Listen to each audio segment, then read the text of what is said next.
I'm here to introduce the new nVent ERICO DTX Series Surge Protective Device.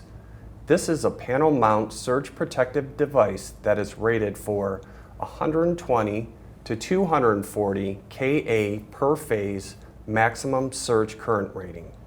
This device features a metallic NEMA 4X UL 50E enclosure and has field replaceable modules that are easy to remove using patented lever assist module replacement technology. It features an OLED display with very clear indication of surge count, TOV count, and module status indication. This device also features a multicolored LED status to indicate phase loss and module replacement status, plus an audible alarm with a silent switch.